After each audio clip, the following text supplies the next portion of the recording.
اچھا علی بھائی، میں اکثر یہ دیکھتا ہوں کہ کوئی بھی شخص جس نے لمبی داڑھی رکھی ہو، ٹوپی پہنی ہو اور سفید کرتا پہنا ہو، ٹخنوں سے اوپر شلوار ہو، تو پہلا امپریشن پاؤں میں موزہ ہو، موزہ بھی آپ ڈال لیں تو پہلا امپریشن وہ یہی موزہ آپ کا مجھے نہیں نہ بھولتا، اس لیے میں جب بھی کوئی دیکھتا ہوں نا، جب بھی کوئی اس طرح کا سوال کرتا ہے تو وہ طارق جمیل صاحب کی جو آپ کی تصویر ہے نا وہ میرے ذہن میں آ جاتی ہے. صحیح. بالکل بالکل، تو پہلے جس طرح ہمارے آقب بھائی ہوا کرتے تھے. ہاں، تو پہلا امپریشن آتا ہے کہ یار بہت نیک انسان ہے. اکثر لوگ کسی محفل میں دعا بھی کراتے ہیں، دعا کے لیے کہتے ہیں کہ ہمارے لیے دعا کریں.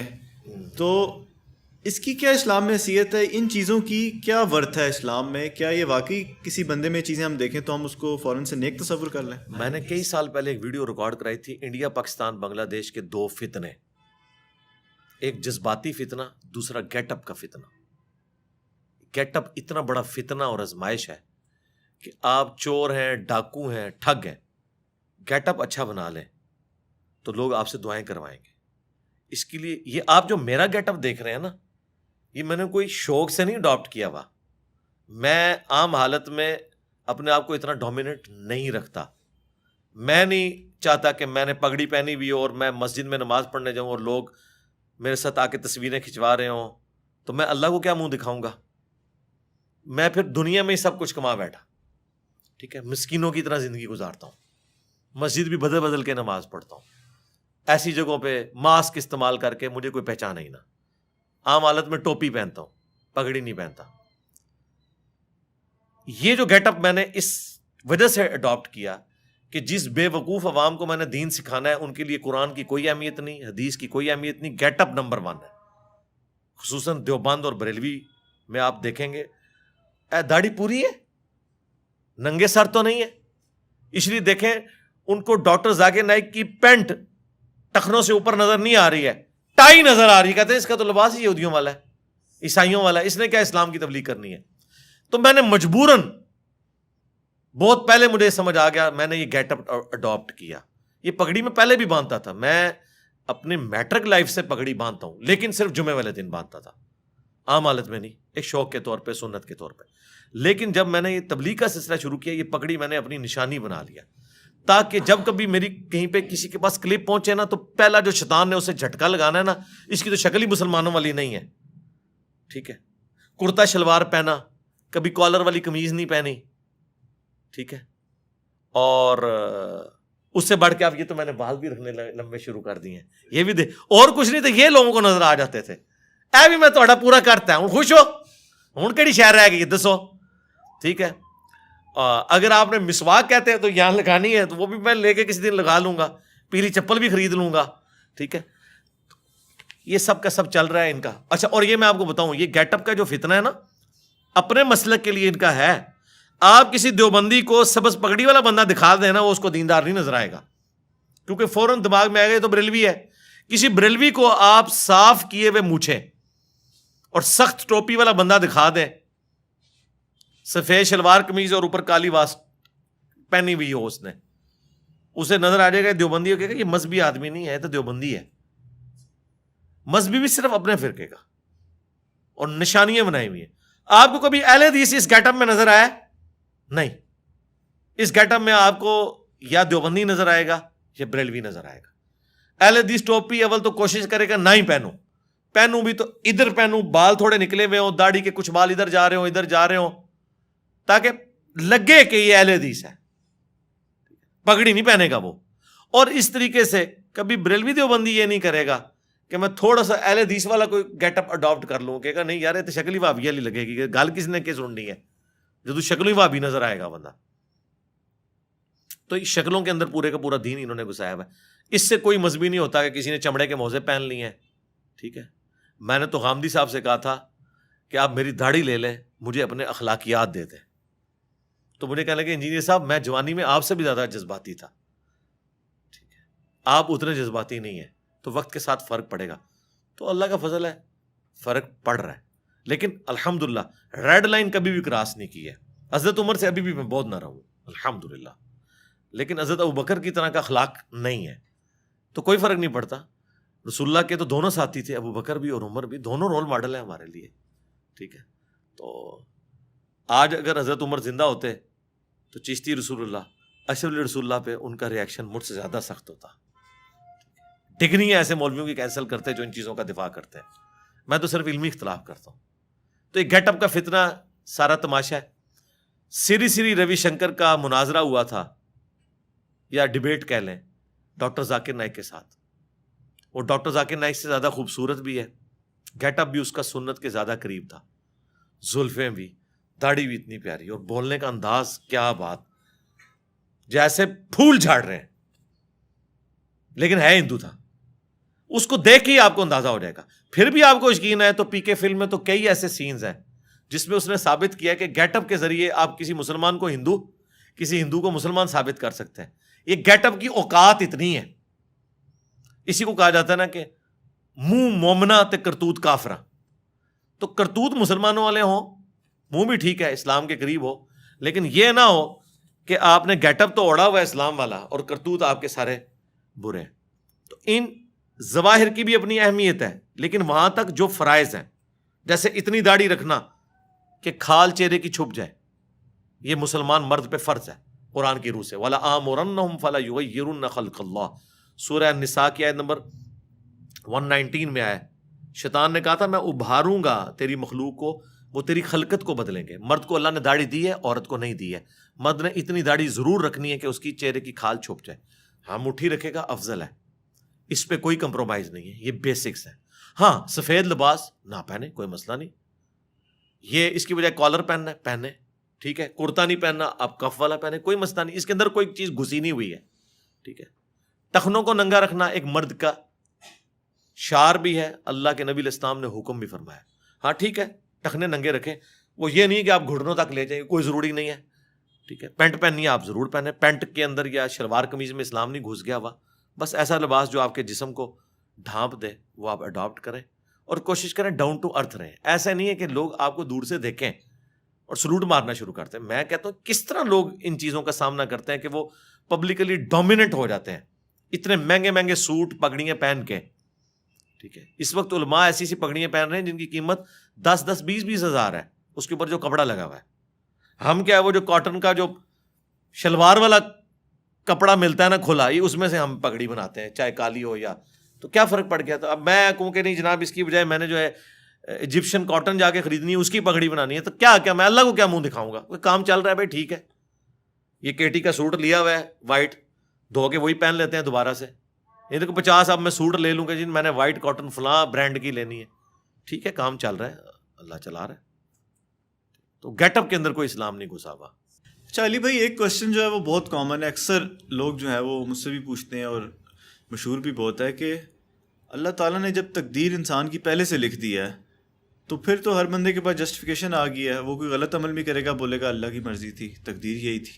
تو ایسے سوالوں کا انسان کیسے اس کو جسٹیفائی کرے, اور خود بھی کبھی کبھی دماغ میں وسوسہ یہ آ جاتا ہے. یہ جو دماغ میں وسوسہ آتا ہے نا, یہ صرف اپنے آپ کو دھوکہ دینے کے لیے آتا ہے, اور صرف یہ چیزیں ان معاملات میں آتی ہیں جو اللہ نے اوبلیگیشنز ہمارے اوپر لگائی ہوئی ہیں. جو ہم اپنے کام خود کر رہے ہوتے ہیں نا, اس میں ہم اللہ کے فضل سے اللہ کے حصے کا کام بھی اپنے ذمہ لیا ہوتا ہے. توکل کی بھی کمی ہوتی ہے جو ہم نے خود کرنے ہوتے ہیں. کبھی کسی نے نہیں کہا کہ دعا کریں جی میں بس انشاءاللہ ارادہ ہے ابھی گھر جا کے میں نے ڈنر کرنا ہے تو میں گھر تک پہنچ جاؤں, کرنا ہوتا ہے. کبھی کسی نے کہا کہ یہ جی میں ابھی ٹوائلٹ جا رہا ہوں, دعا کریں کہ میں فارغ ہو کے نا سلامتی کے ساتھ باہر آ جاؤں. حالانکہ یہ بھی ایک بڑی مشکل ایکٹیویٹی ہوتی ہے جو پرفارم ہو رہی ہوتی ہے. جیسے ہی آپ کوئی دینی اوبلیگیشن کی بات کرتے ہیں, جی دعا کریں اللہ توفیق دے نماز پڑھ لیں گے, تو یہ تو سراسر دھوکہ ہے. شریعت میں اس کی کوئی گنجائش نہیں کہ آپ اس طرح کا معاملہ کریں. انبیاء کا مقدمہ, کتابوں کا مقدمہ قائم ہی اس بات کے اوپر ہے کہ انسان کو اختیار دیا گیا ہے. ادروائز کتابوں اور پیغمبروں کی کوئی ضرورت ہی نہیں تھی. اگر اللہ تعالیٰ نے سافٹ ویئر اوپر سے فیڈ کیا اور آپ اسی کے مطابق چلیں گے, وہ والی مخلوق تو ہے اللہ کے پاس فرشتے. انسان کو اللہ نے اختیار دیا ہے. انا ہدیناہ السبیل, بے شک ہم نے تمہیں راستہ دکھا دیا ہے ہدایت کا. اما شاکرا و اما کفورا, چاہے شکر گزاری کی روش اختیار کرو خواہ ناشکری کی. یہ بالکل لوگ جھوٹ بولتے ہیں کہ جی تقدیر میں جو لکھا ہوا ہے ہم اس کے پابند ہو گئے. یہ کس آیت میں لکھا ہوا ہے؟ اللہ کی تقدیر اللہ کا علم ہے, اور اللہ کا علم اتنا کامل ہے کہ اس نے مستقبل فورس ہی کر لیا. جیسا کہ ایک نالائق اسٹوڈنٹ کے بارے میں ایک ٹیچر کہتا ہے کہ تو نے فیل ہو جانا ہے, اب وہ فیل ہو جائے اپنے کرتوتوں کی وجہ سے تو کیا وہ ٹیچر کو بلیم دے گا؟ ٹیچر نے تو ایکسپرٹ اوپینین دیا. اسی طریقے سے اللہ کا ایکسپرٹ اوپینین تو کامل ہے کہ اگر یہ والی حرکت یہ کرے گا تو اس کا اینڈ رزلٹ یہی نکلے گا. اب یہ سوال ایک الگ ہے کہ اگر یہی کچھ ہونا تھا تو ہم نے اس مصیبت میں جو زندگی گزار رہے ہیں یہ اللہ نے ہم سے پوچھے بغیر ہمیں کیوں ڈال دیا اس معاملے میں؟ اس کے بارے میں قرآن میں واضح فتویٰ ہے، لا یسأل عما یفعل وہم یسألون. اللہ کو کوئی نہیں پوچھ سکتا اس نے یہ کیوں کیا، وہ سب کو پوچھ سکتا ہے.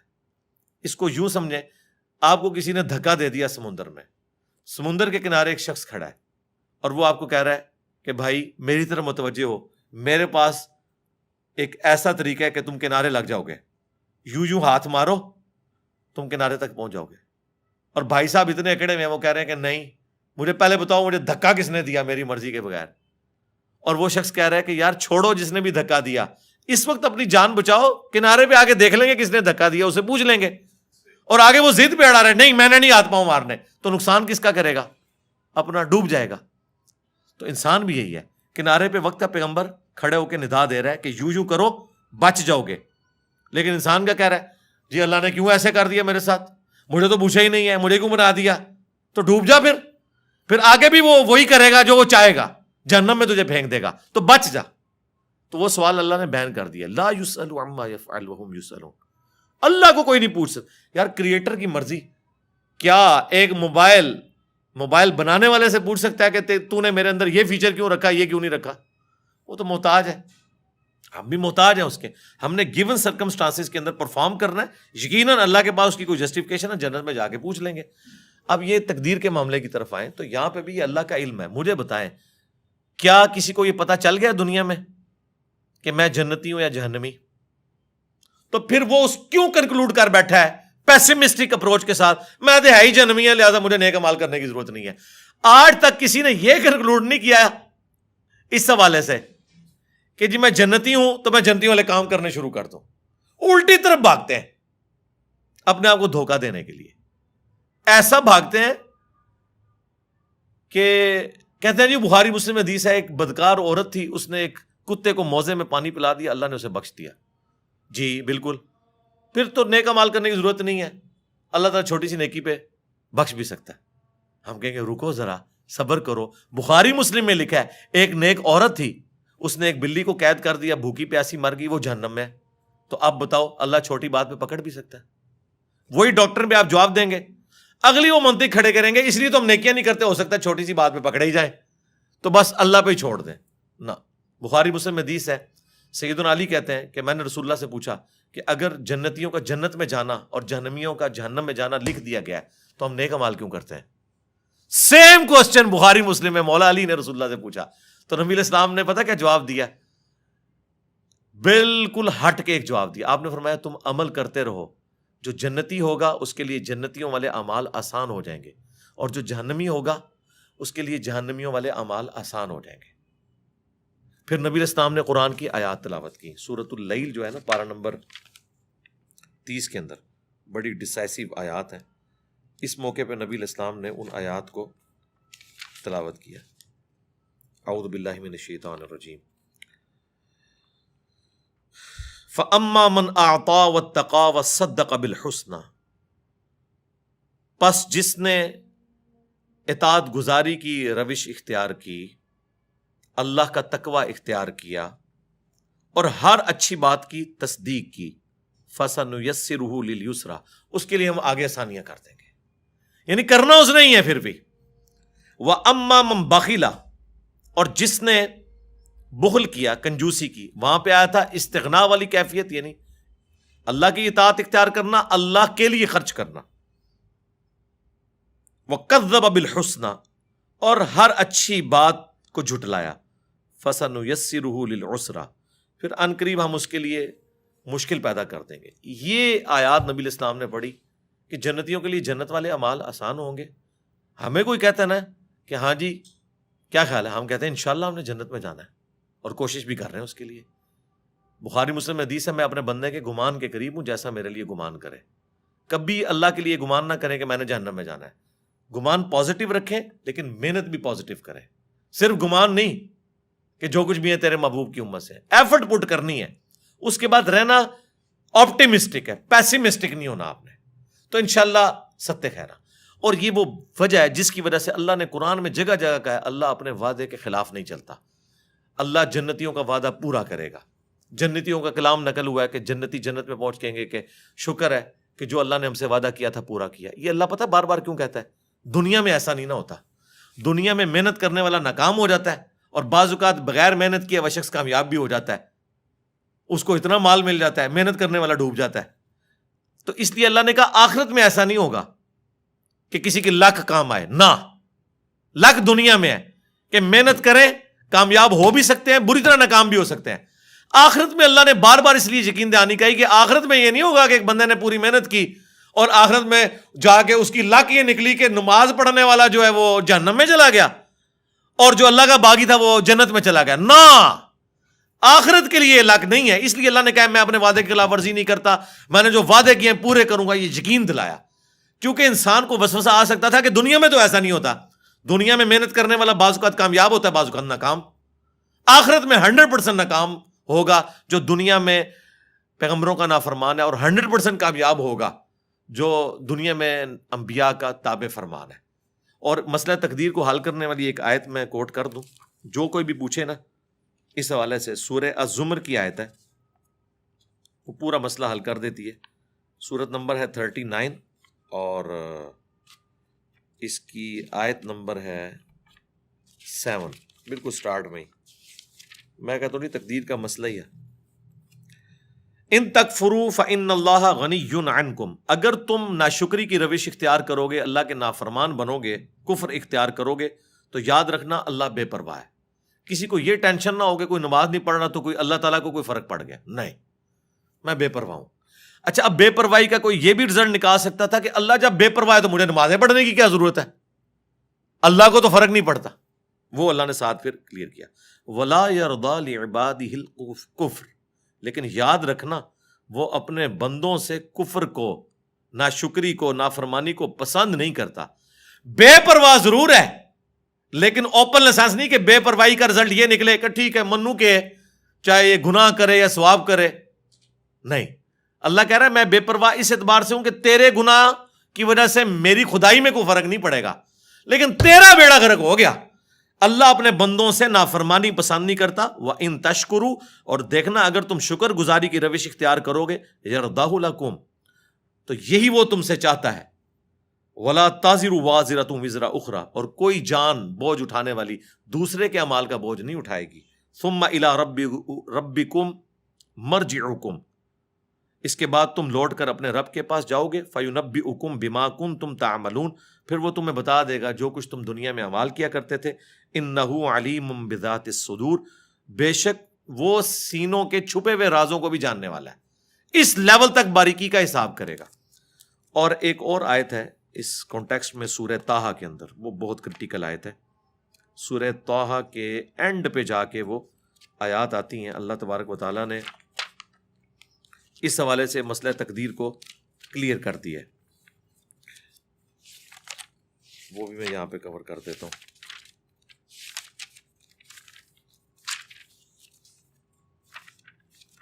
سورۃ الکہف کے بعد سورہ مریم اور طٰہٰ کے بالکل اینڈ پہ جا کے آئے تھے۔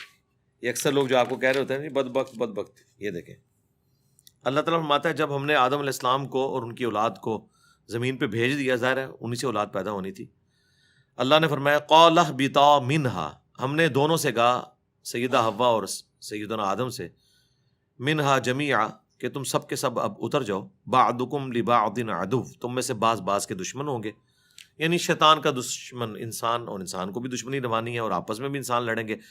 اب یاد رکھنا فَإِمَّا يَأْتِيَنَّكُم مِّنِّي ہُدًى، اب جب کبھی بھی میری طرف سے کوئی ہدایت کی کتاب آئے گی نا دنیا میں، فَمَنِ اتَّبَعَ ہُدَايَ، تو جو کوئی بھی اس ہدایت کی پیروی کر لے گا، فَلَا يَضِلُّ وَلَا يَشْقَى، تو نہ وہ گمراہ ہوگا اور نہ ہی بدبخت ہوگا۔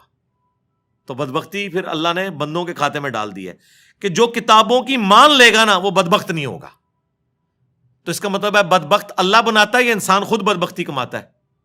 خود۔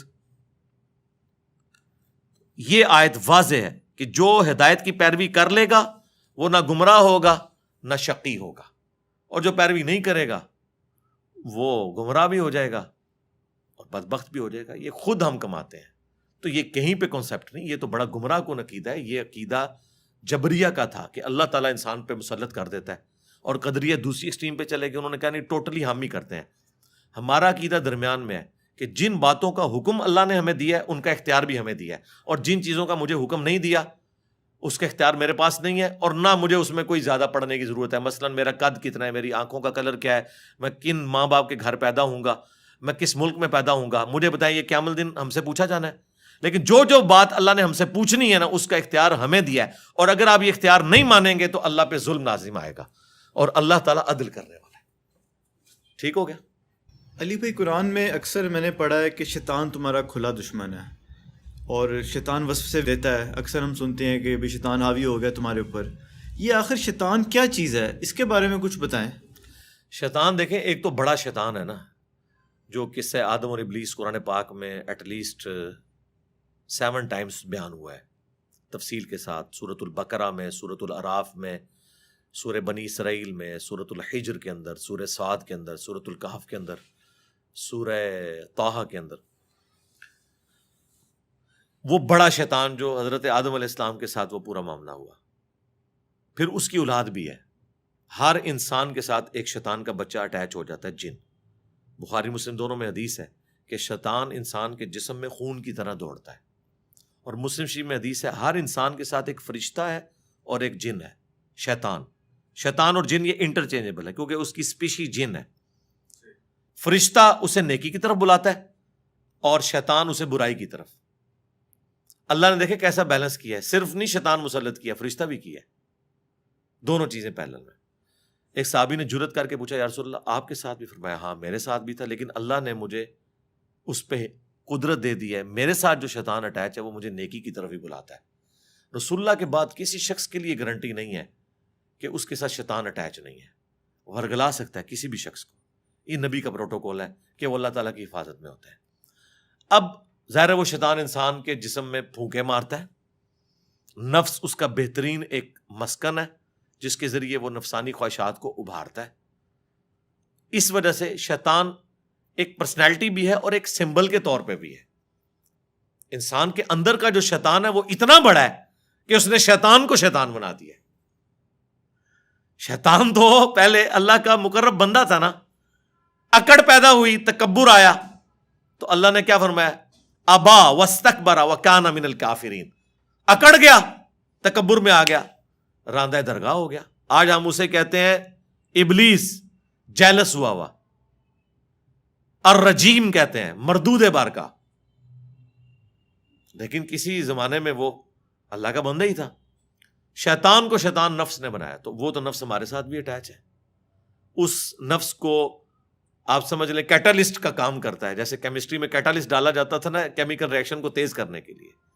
اصل جس شیطان سے آپ نے بچنا ہے نا، وہ اندر کا نفس ہے، جس میں وہ بڑا شیطان بھوکے مارتا ہے، یا آپ کے ساتھ جو اٹیچ شیطان ہے۔ اور اس سے بچنے کا آسان طریقہ ہے، وظائف ہے، لا حول ولا قوت الا باللہ، اعوذ باللہ السمیع العلیم من الشیطان الرجیم۔ اور سب سے بڑھ کر جب آپ اللہ کا ذکر کرتے ہیں تو بخاری مسلم کی احادیث اس پر گواہ ہیں، کتنی احادیث، میں نے اس پہ پورے لیکچرز دیے ہیں کہ جیسے آپ اللہ کے ساتھ اٹیچ رہتے ہیں، شیاطین آپ سے دور رہتے ہیں۔ اچھے ماحول کی بھی تو یہی برکت ہوتی ہے۔ اور جب آپ اللہ کا راستہ چھوڑ دیتے ہیں، یہ آپ کے اوپر حملہ آور ہو جاتے ہیں۔ سورہ زخرف کی آیت ہے کہ جو رحمان کے ذکر سے غفلت اختیار کرتا ہے، ہم اس پہ شیطان مسلط کر دیتے ہیں، پھر وہ اس کا ساتھی بن جاتا ہے۔ یعنی اس کا مطلب ہے کہ شیطان مسلط ہونے دیتے ہیں۔ شیطان کو دور کرنے کا طریقہ اللہ کا ذکر ہے۔ جیسا کہ کسی پر پیاس مسلط ہو تو کیسے دور کرے گا؟ پانی پی کر۔ بھوک مسلط ہو تو کیسے دور کرے گا؟ کھانا کھا کر۔ شیطان مسلط ہوا ہے تو اللہ کا ذکر کر کے۔ باقی جو تھوڑے بہت وسوسے ہیں ان کو اللہ نے درگزر فرمایا۔ مسلم شریف میں حدیث ہے، ایک صحابی نے کہا یا رسول اللہ، بعض اوقات ایسے سے خیال دماغ میں آتے ہیں، دماغ تو سوچتا ہے کہ دل کرتا ہے کہ جل کے کوئلہ ہو جاؤں لیکن زبان پہ نہ لاؤں۔ فرمایا عین ایمان ہے، زبان پہ نہیں لایا، یہ تمہارے ایمان کی دلیل ہے۔ شیطان تمہیں آگے ورگلا رہا ہے لیکن تم اس کے پیچھے نہیں چل رہے۔ اور بخاری مسلم میں یہ بھی حدیث ہے کہ اللہ تعالیٰ نے میری امت کے دل میں آنے والے جو وسوسے ہیں نا، جو آٹومیٹکلی شیطان کی طرف سے آتے ہیں وہ معاف کر دیے جب تک کہ وہ زبان پر نہ لے آئے یا اس کے مطابق عمل نہ کر لیں. تو ان کو آپ اگنور کریں, یہ خود بخود چیزیں جو ہے نا وہ اگنور ہو جاتی ہیں. ادروائز یہ آپ کا ٹیسٹ ہے. مجھے بتائیں اگر شیطان نہ ہوتا تو ٹیسٹ کہاں سے تھا؟ اگر پیاس نہ ہوتی تو پانی کی قدر کسی کو ہوتی؟ اگر رات نہ ہوتی تو دن کی قدر آتی؟ یہ ہو نہیں سکتا کہ اپوزٹ چیز نہ ہو اور آپ کے اندر اس کی قدر محسوس ہو. تو اللہ تعالیٰ نے ٹیسٹ یہ دنیا اس لیے رکھا کہ شیطان کا راستہ بھی ہو, رحمان کا راستہ بھی ہو, اور آپ کی جنگ جاری رہے. آپ جنت کو ارن کریں. یہ پلیٹ میں رکھ کے نہیں ملنی, یہ ارن کر کے ملنی ہے. اور یہ اتنی مشکل ہے کہ بخاری مسلم کی حدیث ہے, اللہ تعالیٰ نے جنت کو ناگوار چیزوں سے ڈھانپا ہوا ہے اور جہنم دوزخ کو خوشگوار چیزوں سے ڈھانپا ہوا ہے. یعنی وہاں انسان اٹریکٹ ہوتا ہے. اور اس کی ایکسپلینیشن ابو داؤد, ترمذی, نسائی, ابن ماجہ چاروں کتابوں میں یہ حدیث ہے سنن اربعہ کی, کہ اللہ تعالیٰ نے جب جہنم کو پیدا کیا تو حضرت جبرائیل کو کہا کہ جا کے دیکھو جہنم. جب دیکھ کے انہوں نے کہا توبہ توبہ توبہ, یا اللہ مجھے نہیں لگتا کوئی بندہ ایسا کام کرے کہ جہنم میں پہنچ جائے. اللہ تعالیٰ نے فرمایا اچھا اب جاؤ. جب دوبارہ گئے تو اللہ تعالیٰ نے جہنم کو خوشگوار چیزوں سے, دنیا کی آسائشیں, گناہ کی لذتوں سے ڈھانپ دیا. اور پوچھا جبرائیل اب سناؤ. ان کا یا اللہ مجھے نہیں لگتا کوئی جہنم میں پہنچنے سے بچ جائے. جتنا تو نے اٹریکٹفل اسے بنا دیا ہے نا کہ ہر اٹریکٹفل راستہ ادھر ہی جا رہا ہے, وہی تو آپ کا امتحان ہے. اس لیے جنت میں آپ کو انعام مل رہا ہے. وہ دنیا میں جو اٹریکٹفل چیزیں ہیں وہ جنت میں آپ کو انعام کے طور پہ مل رہی ہیں. دنیا میں وہ حرام ہے, سونا, چاندی, ریشم, 4 سے زیادہ عورتیں. جنت میں آپ کو انعام دیا جا رہا ہے ان چیزوں کا انعام جو دنیا میں حرام کی ہوئی تھی. تو اس کا مطلب ہے وہ اٹریکٹفل تھی. پھر اللہ نے فرمایا جنت کی طرف جاؤ. جنت سے ہو کے انہوں نے کہا یا اللہ مجھے نہیں لگتا کہ کوئی تن من دھن نہیں لگا دے گا جنت میں پہنچنے کے لیے, یہ تو سارے جنتی ہو جائیں گے. اللہ نے فرمایا وہی والی ہماری بھی بات, رکو ذرا صبر کرو اب جاؤ. جب دوبارہ گئے حضرت جبرائیل, انہوں نے دیکھا یہ تو مشقتوں سے ڈھانپی ہوئی ہے. کہیں روزوں کی مشقتیں ہیں, کہیں حلال اور حرام کی مشقتیں, کہیں نمازوں کی مشقتیں, کہیں جہاد اور قتال کی مشقتیں. انہوں نے کہا یا اللہ مجھے نہیں لگتا کوئی جنت میں پہنچنے میں کامیاب ہوگا الا یہ کہ کوئی خوش نصیب ہو. اور یہ قرآن کی آیت ہے وَلَقَدْ ذَرَأْنَا لِجَهَنَّمَ كَثِيرًا مِّنَ الْجِنِّ وَالْإِنسِ. جنوں اور انسانوں کی اکثریت جہنم کے لیے پیدا ہوئی ہے.